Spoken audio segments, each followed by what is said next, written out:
Let's rock and roll.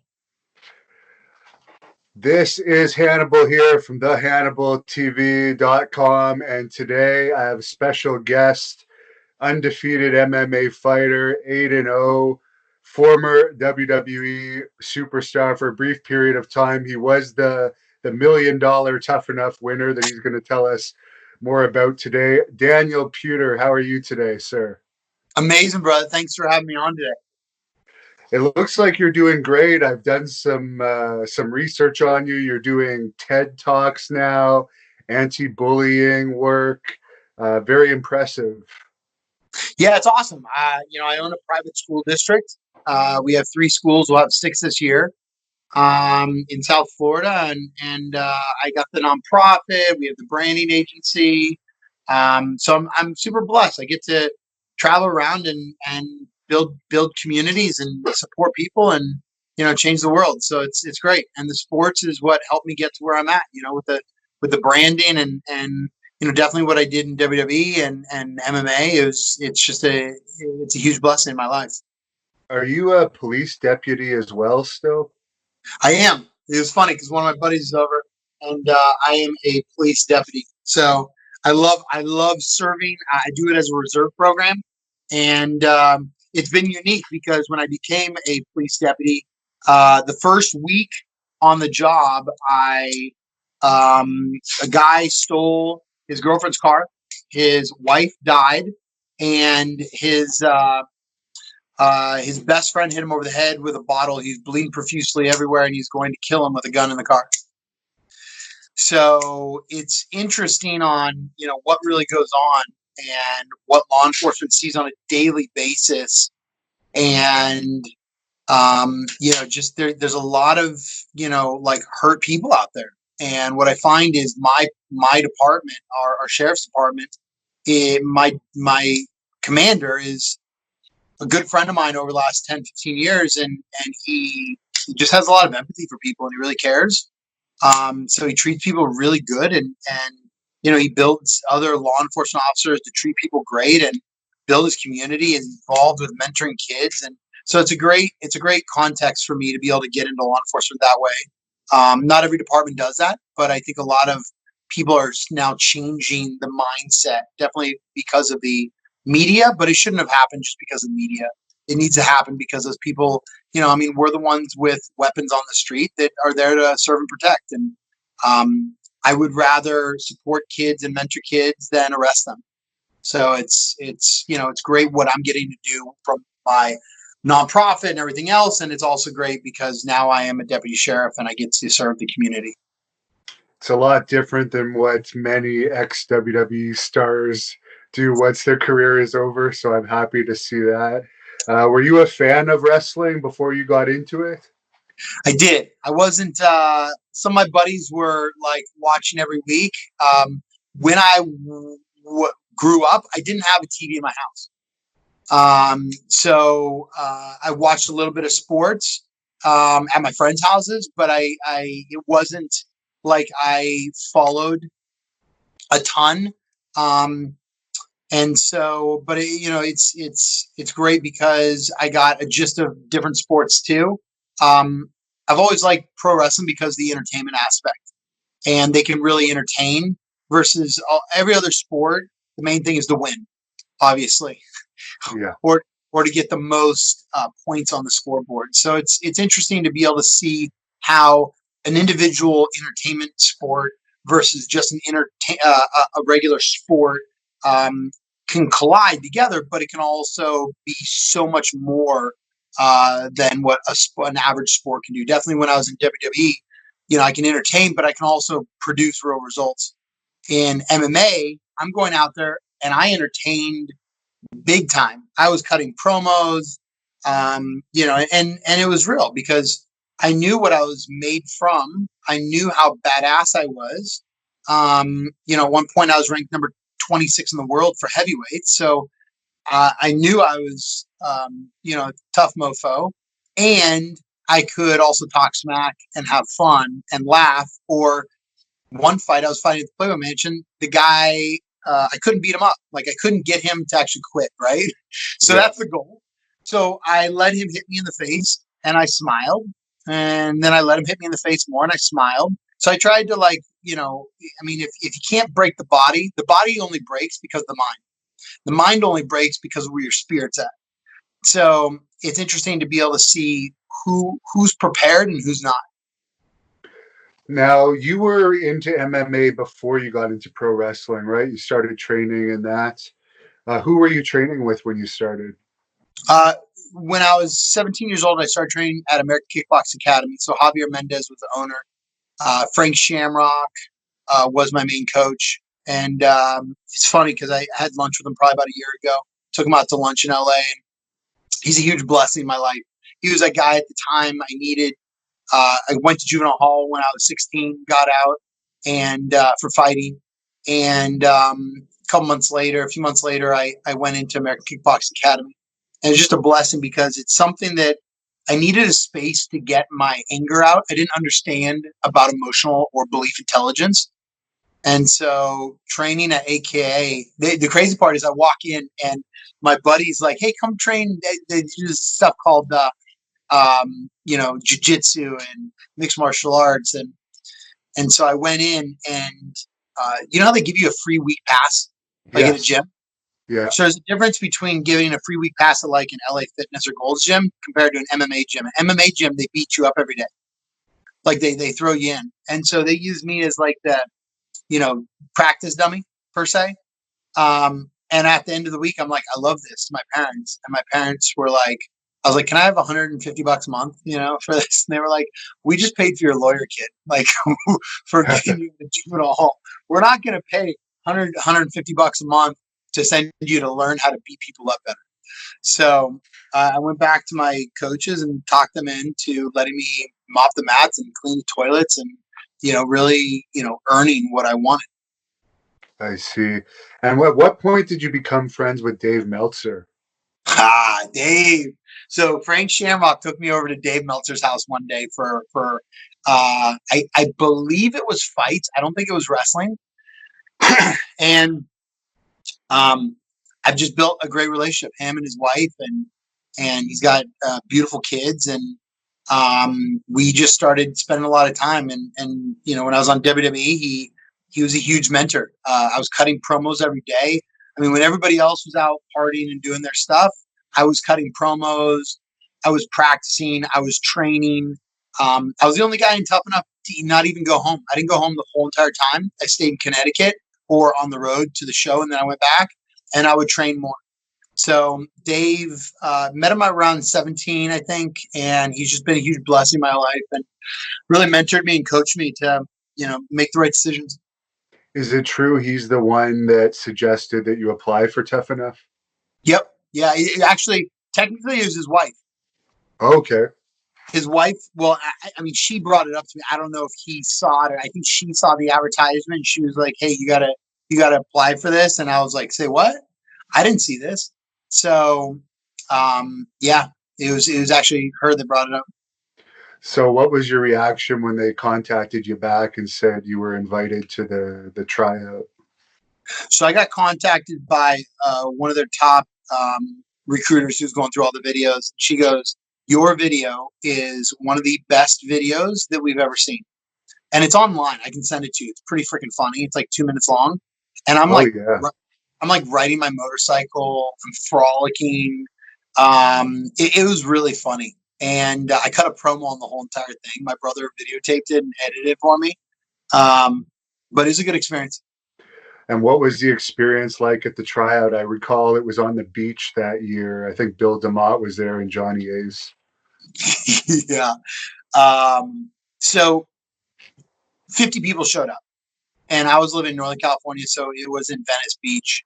And I saw 50 guys. They were all jacked, obviously. They're all in shape. They're all ready to go. And I'm like, yeah, I'm just focused. I dropped. I haven't even. I've never released the picture, but I dropped about 20 pounds in 6 weeks. And then I put blonde hair on because one of my other mentors, Ed Connors. I don't know. Do you know that name?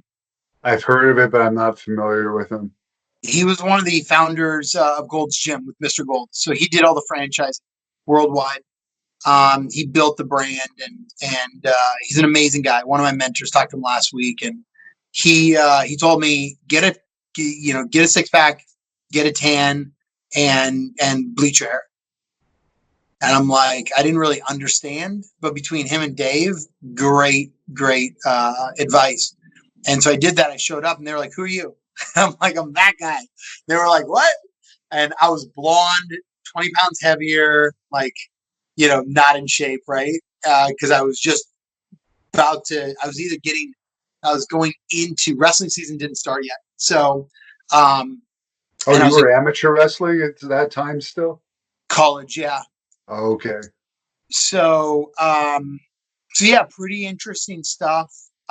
So I show up, and we did the relay.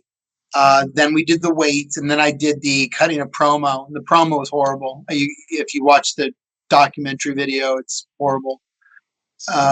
And then they said, "You see the girl down there? Go pick her up." So I run down to the beach. First thing I'm thinking is like, I got to get to them before the video crew does, because I got to beg this girl to come back with me. And she like comes back into the ring, and they're like, "Why'd you come back?" She's like, "Because he's cute."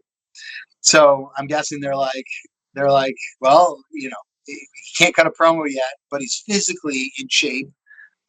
So let's teach him that side of it. Do you remember the boogeyman there? I seem to recall there was some issue with him lying about his age or something. Yeah, I think he said he was 30 when he was really 40 or something like that. He's an amazing guy. Just like from what I've experienced and spending time with him, very genuine. And maybe he lied about his age, but at the end of the day, it's just, it is what he did. What he did.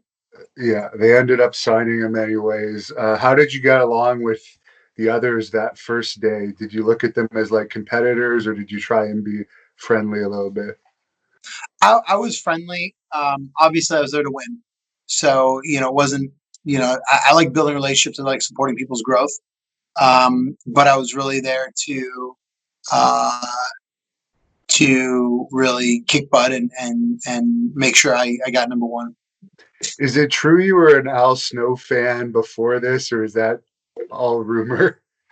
No. Al Snow, I enjoyed him before. I think that when I even got to know him, I was even more of a fan. Okay.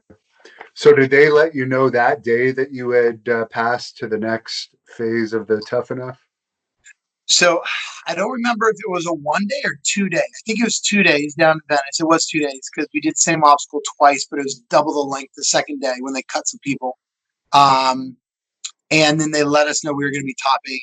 And they said, basically, pack your bags and get ready. And they gave us all the info. And I think we had a week or so to get ready and get out to Connecticut. Nice. And did they let you guys know that you're not getting like $1 million flat if you win right then? Or was that like a surprise that came to you at the end? So that was in the contract. The Okay. crazy part is they gave us a contract. It was the same conceptual agreement of what they gave us before the Tough Enough and understanding the framework. And then they gave us the same thing after, I won to go into it. I never even thought that they would cancel it after a year. I figured, hey, you know what? They're going to build me into something over the next, 2-3 years, and then make millions. And they could have. Obviously, it was their choice. When they said after a year, we're gonna, give you another deal. To me, that's not authentic in really supporting or building somebody. If I didn't win the competition, I get it. Like if they're like, hey, you know what? But for me, it was an agreement that they made, and if they want to cancel it, give me something, they can. But I wasn't going to take something that was not to what they agreed to. So when you initially started doing the competitions on TV, I think it was a while before you had your infamous thing with Kurt Angle, but what were some of the early competitions like? So there were 8 weeks. One of them was the big show where he picked us up and he slammed us. One of them was the Miz and I did the jousting. We did the arm wrestling. So it was great to be able to see, where the strength of everybody was. I think everybody was shocked. Once I did the arm wrestling, I was down to 4 of us. So that was like the 4th week into it. I think 4th week into it. And I just beat everybody in that. And everybody was like, oh my gosh, you just beat Ryan Reeves. Like I beat Mizanin and then I beat Reeves. And so it was interesting because I'm like half the size. And I think I laughed at him. I think that's what it was. And I was just like down. So it's just because I've been trained a little bit on how to arm wrestle, and he never had any technique. And that guy went on to be Ryback. He seems to have a bit of a chip on his shoulder now. How was he to deal with, like, on a personal level in those days? Unique. He was always nice. I mean, Yeah. he's always been nice. He's always been in front of the cameras. Obviously, he turns on. I think he was focused on the wrong thing. He was focused on, just building his muscles. He wasn't focused on really understanding all the other aspects that go into the business. And I was focused on personally not only understanding how to wrestle, because they built, like, what else no said. They guarantee $1 million contract, or they have $1 million competition. It's a big thing. Like all the other tough enoughs, they try to stick the guys out there they've never wrestled before. I did the exact opposite before this. Most people, to get to that level, they're spending 5-10 years minimum to get on TV and really, performing at that level. And I mean, the best are doing 20-30 years, so I just know that it took time. I knew it was going to take time. And I had really good coaches working with me, and obviously, to put $1 million brand on somebody and trying to move them up right away, it's very challenging. How do you think Ryback would have done if he had gone into Bellator? Because I understand at one point after he was released by WWE, there was some chats with him possibly having a Bellator fight. He probably would have lasted 2 minutes. So if he whooped the guy in 2 minutes, then he would have won. It's not the same. Obviously they do drug testing. Obviously, cardio is a key in MMA. I don't think he ever did cardio. So I think there's things that are the opposite of what you need in WWE. WWE, you need cardio, but it's a totally different framework and intensity than a WWE fight, than an MMA fight. Now, how did the wrestlers treat you backstage overall that were already with WWE when you were doing those Tough Enough segments? In the beginning, it was pretty.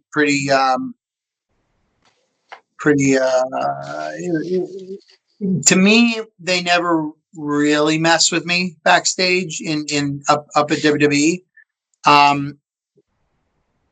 But they, I heard a lot of stuff, but who knows what's real and what's not, obviously. One thing that I did that I think made a lot of them think where my heart was at, which I don't think they really, like, I wouldn't conform. And I think that's one big challenge. I don't drink. I don't do drugs. Like, I'm not going to conform to somebody else's beliefs when they have to do some substance to be able to make themselves feel a certain way. And so I started building the ring every day. And even after I won Tough Enough, I was building the ring. So, and then I got told at one point, "What are you doing, kid? You're the Tough Enough champ." So it's very interesting on what they could have done with me and what they could have built with me. It's like anybody. I mean, I have a company now, and I get to build my own company. I get to see and find people and build them. And it's awesome because I know how to find good talent who's going to be loyal long term. If there's another brand that out there, and there are a couple brands that are doing really well, people are moving over because there's not drama, and there's no loyalty to people that don't give loyalty in the beginning. And I think Vince has really jacked that up with only being loyal to a certain amount of people. But at the end of the day, he doesn't. From what I see, obviously I don't see everything, but from what I see and I hear from a lot of different wrestlers, he doesn't really care about them. It's like the average sports franchise owner. He doesn't. I mean, I've gotten multiple letters like, "Hey, if you're addicted to this drug or whatever, we'll help with rehab, whatever." Like at the end of the day, nobody's ever called me and said, "Hey, what's up? Just want to check up how you're doing. Have a psychologist call, have a therapist, have a counselor, whatever. I'd love to support you. Is there anything I can do long term?" Like nobody's ever done that. So I look at that. It's like, how do you really support your athletes after they leave you to be able to go around and say you support them, make sure their mental health, physical health, spiritual health is really connected. And I've never seen him do that. It's just talent to him. And you mentioned you don't drink. I had an interesting comment. I guess there was a wrestler that was being used as an extra one day during the Tough Enough segments. And he said he doesn't know if you're going to remember this, but he said he witnessed this. I guess there was a day where Bill like did a toast backstage. It wasn't recorded or anything, and you wouldn't take a drink. And he said he witnessed Bill harassing you and like really giving you hell because you wouldn't take a drink backstage this day. Do you remember that at all? So I don't remember it backstage. It could have been at like an event after. Because I don't think there was alcohol in the stadium ever that I saw personally, but it could have been after. There were 2 or 3 times that happened to me with Bill, and twice with Bill, and once or twice with a couple other people. So it's very interesting to be able to see. And I told Bill at one point, I go, "Bill, if you're threatening to kick my ass over not drinking with you, then you can start right now. But I'm not going to change who I am for you." And so it's interesting to see what he's gone through with his daughter, and where he's at today.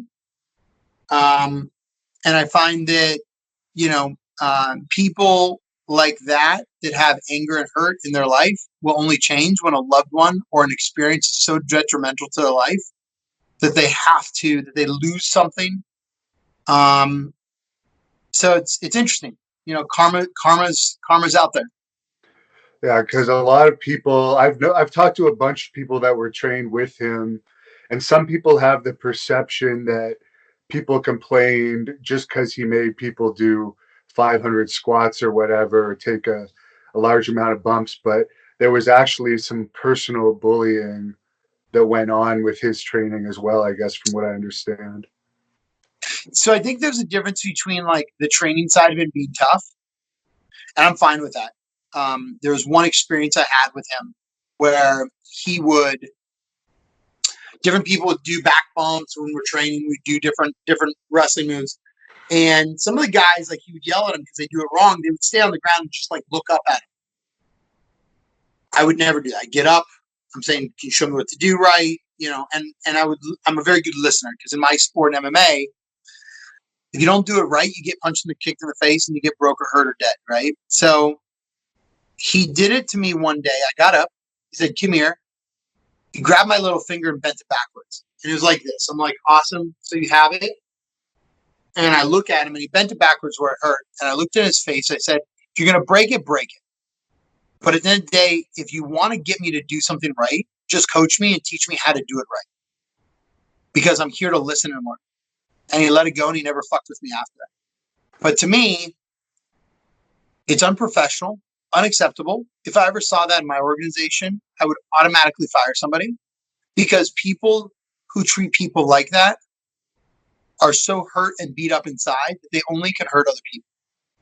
And so it's just an interesting perspective on where I'm at today versus where I was then, because I didn't understand a lot. I didn't understand as much about myself, but WWE helped me a lot grow and understand experiences that maybe I wouldn't have wanted to go through, but I went through because it was meant for me to learn, grow, and impact the world. Now, of course, the big thing that WWE blew with your whole situation was you had a feud with Kurt Angle. It's been, I don't know what, 15 years now. People still talk about it. That could have actually developed into a pro wrestling feud. But could you tell us about that day and what exactly happened with that situation where I guess you put a Kimura on Kurt Angle? Yeah, and Kurt's still pissed off. I tried to take him out to lunch. Really?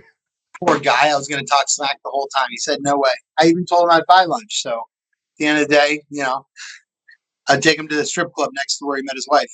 Oh, oh, smack. That's right. Even out loud.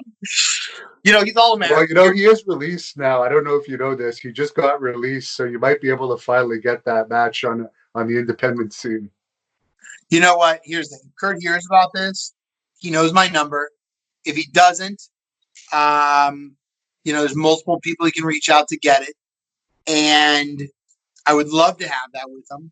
I think something like that could be a huge, let's just get President Trump involved with that one too. Let's have a little bit of fun with this, we'll get some big media on this. We'll do it for Corona. There you go.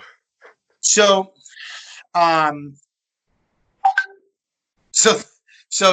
that day was crazy. Sprints, eating food, eating pasta, drinking milk, more liners, and then out to the ring and up down competition. The difference was in me and how I trained is I trained smart. Everybody else just trained hard. I trained smart and hard, and everybody else trained hard. I trained for the longevity. So I was not only doing 2, 3, 4 hours of promos a day, I was doing the right cardio, the right eating, even though we were living in a hotel. I wasn't partying, drinking, going out late. I was getting my sleep. I was stretching right. So I was really doing everything properly. Definitely because I learned a lot of that from Frank Shamrock and Javier Mendez of how to train properly as an athlete. But I trained for an endurance athlete too. Like MMA is 15, 20, 25 minutes, we're training. So going into the ring with Kurt that day, one of my coaches, Danny Shade, was a runner-up to him in the Olympics. I think he lost by a couple points. So I knew that Kurt couldn't be that much better than him because those guys are all at the top. You win by a couple points on a day. It's either, all the guys are that good. It just depends on if you get the move and if you can pull it off. So Danny used to whoop me, but I knew that if I was out there doing MMA, I would do really well because he's not an MMA. It's a different sport, it's like motorcycle riding versus car. It's like motorcycle racing versus car driving. It might be the same concept of an engine and tires and everything else, but it's a whole different framework. So I went in there and I saw his arm and I said, I'll pull this little sucker, see how far I can pull it off. And, I wasn't even on my back. You can look at the referee, what they said. They said in the back, they told the refs to 3 count it. And, it's crazy how they can cheat in a real event in a scripted entertainment industry. So it is what it is. Great experience in my life. That's what I think, gave me one of the upper hands to showing people what I was made out of, because nobody else wanted a piece of one of the toughest guys in the world. And I'm okay with getting whooped. Like, if you don't get whooped, you don't grow. There's no growth in ease. So I like to be able to create some little dis-ease in my life a little once in a while and get pushed. What was the reaction in the back when you got to the back? Did the trainers tell you anything, or the agents? Right off the bat, from what I remember, they were like they didn't know what to do. They didn't know what happened, I think, till Thursday till it aired. I think that's really when they realized what happened. And then it was like, oh crap. Cause I don't think they really understood the whole entire thing from what I heard and what I saw. And then it blew up. And then, next week I'm getting signs in the stands, and, people are cheering for me. And so it was a whole different thing. And I heard you say Kurt pretty much didn't talk to you again other than congratulating you after you won. Correct. I don't even So think I saw him again backstage. I think he was scared of me the whole time that I would take his other arm and do it. I see.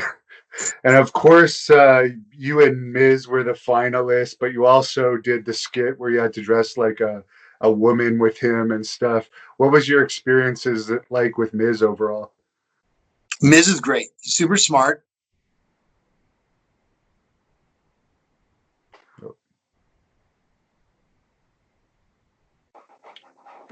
Apologize for that.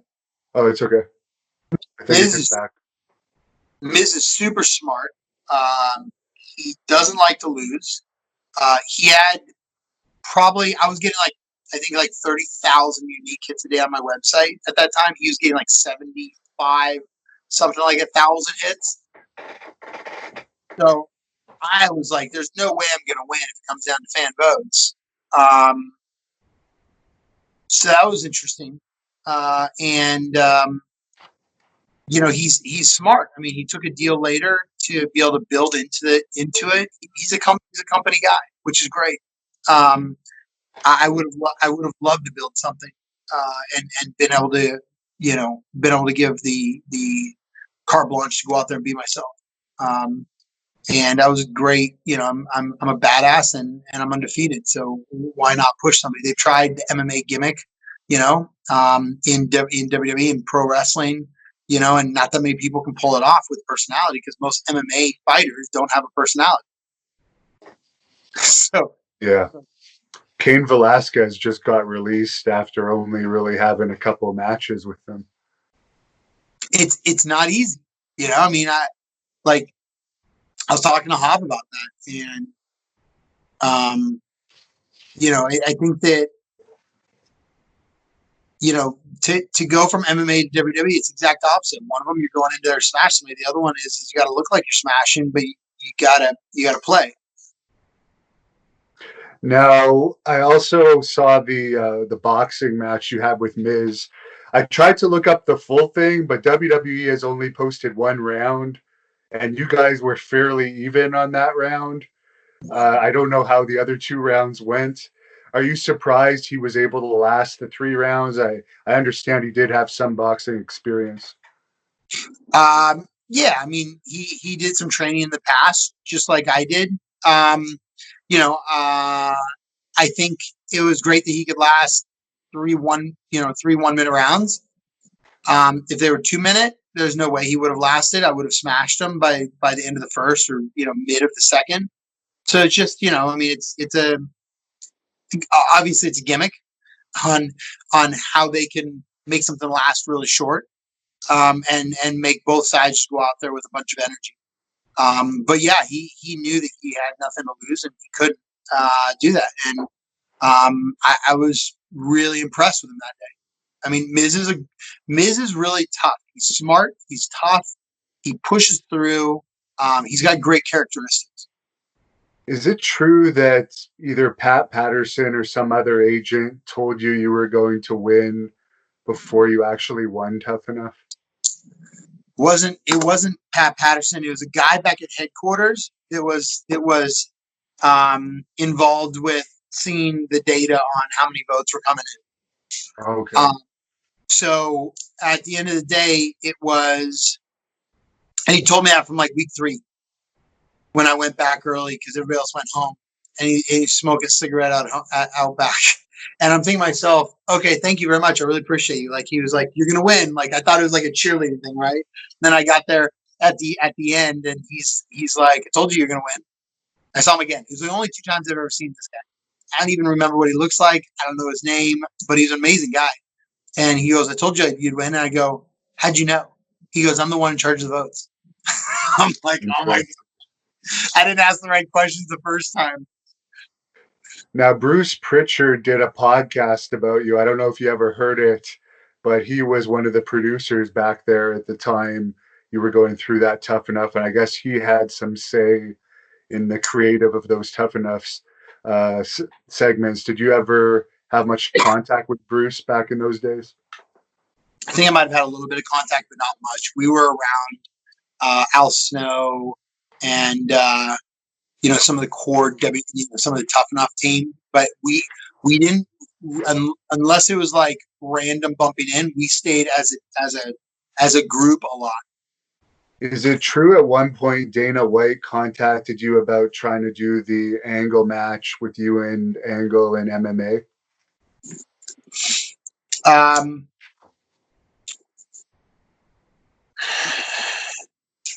there was talks of it.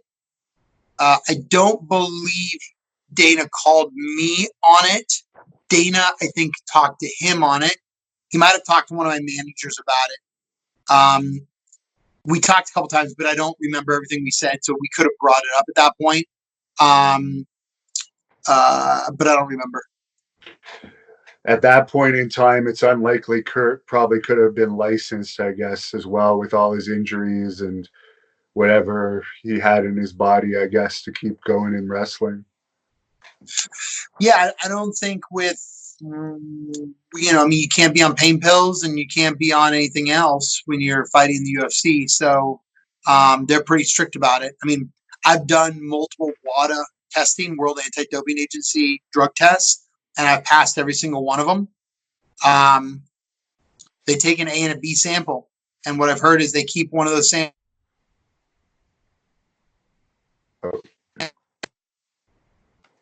They keep samples for the next round, and you go in to take the next test. They compare it with the same DNA. So I don't know if that's accurate, but that's what I've heard, and it's pretty serious. If you're doing drugs. Now, did you ever have any interactions with Bradshaw backstage? He was known for bullying the weaker wrestlers, but you strike me as someone he might not wanted to have messed with. Yeah. We talked. He was always very cordial to me. He's a very smart guy. He was always very polite and nice. Now, you had an unusual situation, I guess, at Royal Rumble 2005. Sorry, your screen just got messed up for a second. Sorry But at about that. Royal Rumble 2005, there was a situation in the ring with Benoit, Eddie Guerrero, and Hardcore Holly chopping you. All the fans like to say they beat you up, but I bet you that was probably, you knew that was going to happen, right? Because Royal Rumble is choreographed. Or was it a surprise to you? I had no clue what they were going to do. They treated me like crap and very disrespectful. Now, none of those guys, well, I guess Eddie Guerrero was known to have a temper. Chris Benoit, never really known as a fighter. Hardcore Holly didn't do too well in the Brawl for All. How do you think you would have done against those guys if it had been one-on-one and they tried to mess around with you? So I could have taken all three of them if I wanted to go smash them all. Hardcore Holly, is he tough? Yeah, but he helped coach me back in the day. I asked him for help and support, and then he went and talked smack in his book to get better ratings and sell more books. So he's a profiteer. He doesn't care about people at this point, from my perspective, and he's insignificant and rude. I don't think about him. Eddie Guerrero and Chris Benoit, I thought they were nice guys. I liked Eddie, but after that happened, I thought both of them. It is what it is. Like, again, look at who treats people good in this world, and look at who treats people like crap, and see what happens to their lives. And they create their own outcomes. So I guess the reason you kind of just went along with it is you were the newbie in the company. They're the veterans. You're just following their lead in the match. Yeah. Did they say anything to you backstage? I guess just regular stuff when you got back there. No. I see.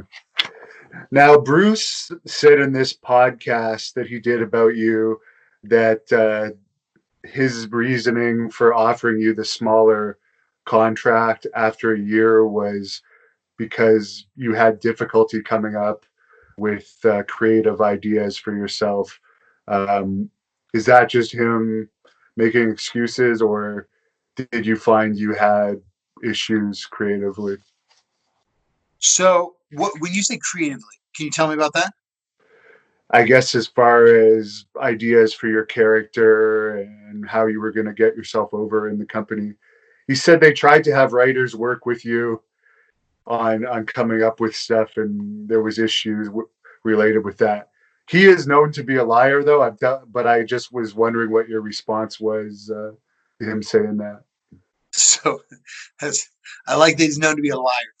I don't know his perspective. Number one, from my perspective, I was an MMA, fighter. I was tough. I was jacked. I was shredded. I was blonde. I was young. Um, could I speak? It was getting better, right? Like it's a different world than what I was used to. Could I wrestle? It was getting better. I mean, it was what I was doing for 6 months, right before. So I think creatively, I don't think there was ever an issue. I think I had a good brand in WWE, and I don't know why they would ever veer off of that brand. So that doesn't make sense to me whatsoever. I got over more than he's ever gotten over by winning a competition by fan votes. From what I heard, our time slots on TV were 4 times on average what the regular SmackDown show was on the watching time.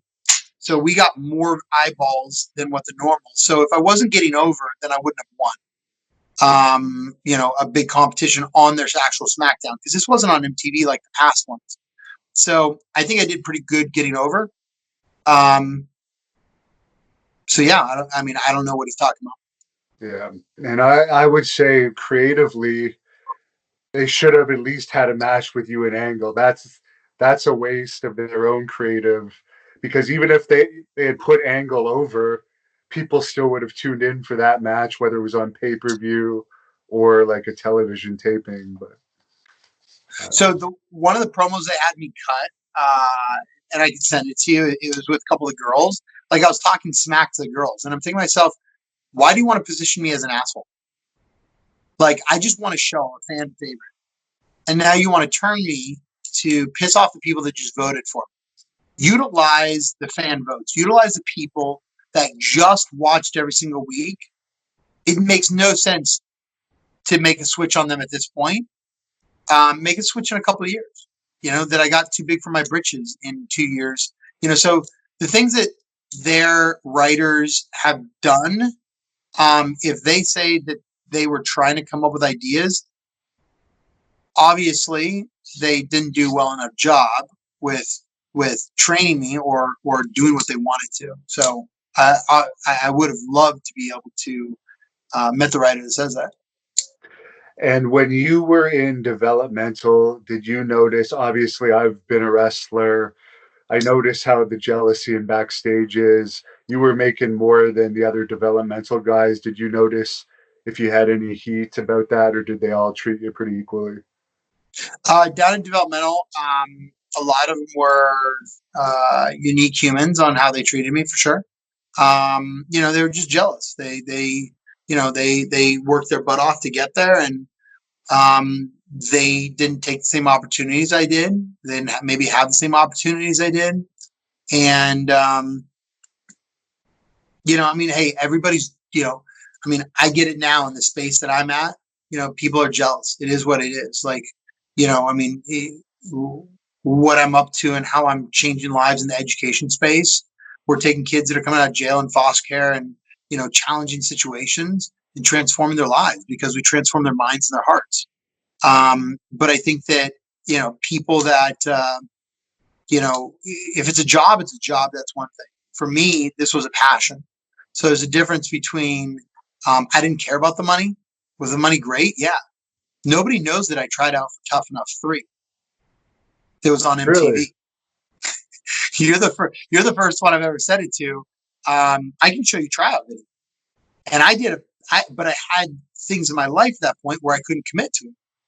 And so they wanted me as the top one. So I would have been in a different toughness. So it's just, I wasn't going, it wasn't about the money to me. It was about the experience that I could perform and that I could do something that I love to do. What city did you try out in for Tough Enough 3? Denver, Colorado.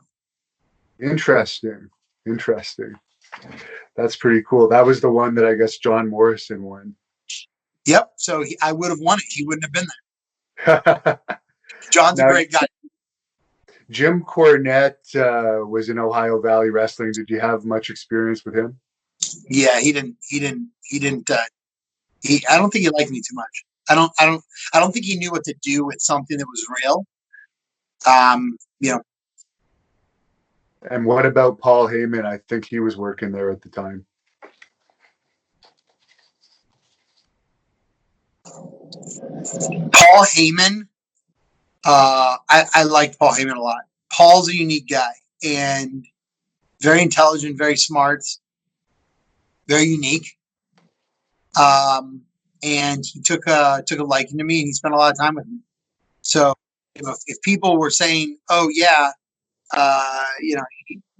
like I had Paul working with me on creative. So if they said that I couldn't grow and I had the best, hey, that's interesting. So I guess you were in OVW when they made you the offer of the new contract, and you decided to just leave. Did you want to pursue wrestling after that, or did you decide, okay, I'm going to go down the MMA path? Yep, I said I'm going to go down the MMA path, and I'm going to just it was something I knew and I loved. And what I didn't want to do is I didn't want to be around people that didn't care about me as a human. And I had some people in the MMA world that did care about me. And I understand you had a couple matches here and there with New Japan and TNA over the years. Yep. Good experience. Okay. Great experience. Yeah. I loved working in Japan. Fought in Japan for my first pro fight too. All those other companies I worked with, they're amazing companies. Did you ever consider applying for the Ultimate Fighter? Yeah, right after I won Tough Enough, I got offered that by Dana White. So I turned him down. It was like $500 a week. So I was like, hold on, guys. I'm getting $5,000 a week right now at this point, and I love what I'm doing. And you guys are offering me $500 a week, and it didn't make sense. It didn't make sense to me. I'm like, I'm enjoying what I'm doing right now. After the contract, we can talk. Is it true at one point you had a sparring session with Tito Ortiz? No, I've never sparred with Tito. Tank Abbott said on a recent podcast point there was some talk of you having a fight with Tank Abbott. Do you have any recollection of that? I do. He actually talks more smack than just that. So, I didn't hear it. Oh yeah, you got to watch the smack talking one that he talks about. I think Tank's a brawler. He's not in the same league, obviously. He's even in his heyday, he was just a brawler. He wasn't a real fighter, like well-rounded fighter. But he built a good brand because he's a brawler, and he went out there and won a lot of fights. I don't know how many won, how many lost, but I did want to fight him. We were working on it, and it didn't happen. It seems 8-0. It's a pretty good record. You were fighting for Strike Force, and as you said, in Japan for some big companies. Is there any reason Bellator, that was run by the same guy that ran Strike Force, or UFC, never gave you a bigger fight to really get you on the map more as an MMA guy? So, Strike Force, Scott Coker held me in a contract and screwed me. So I would never work for him again. And at that point, my management wouldn't defend me. So when I was 26 years old, I was 6-0, pro, number 26 in the world for heavyweights, and I got jacked on a contract for 18 months. So it was an exclusive contract. I couldn't do anything else. So after that, I moved to LA, and my heart was not in it as much. The people that I thought that were in my life to protect me, they didn't protect me. And I had a couple of fights after that, and I was like, you know what, I'm not in anymore. Like I love training AK, I love training, but my management and Bob Cook and the Zinkins, they didn't take care of Have you seen any of Jake Hager's fights? me. No. What did you think of Brock Lesnar as an MMA fighter? Um, I thought that he obviously he's tough, but he's he's not an MMA fighter. Really, he's a wrestler. So there's a big difference between like an actual MMA fighter versus more of a wrestler that gets into it. That's at that level. Great brand. He's tough. He's done very well. I'm very proud of him. Now, you mentioned you'd still consider a match with Kurt Angle. Would you say your career as a pro wrestler is over, or if you had the right offer, would you make another run at wrestling? You're not over the hill yet by any stretch. If it was the right deal, I would consider it. I just got another offer to somebody wants to represent me for something, and I'm really focused on the business side of it now. I'm doing a lot in education and with politics and in different sectors, so I love doing that. So to me, it's if it was the right thing and they wanted to really take care of me as an athlete, I'd be down. Is there anything you do differently with WWE looking back on it now, all these years later? Yeah, I would have.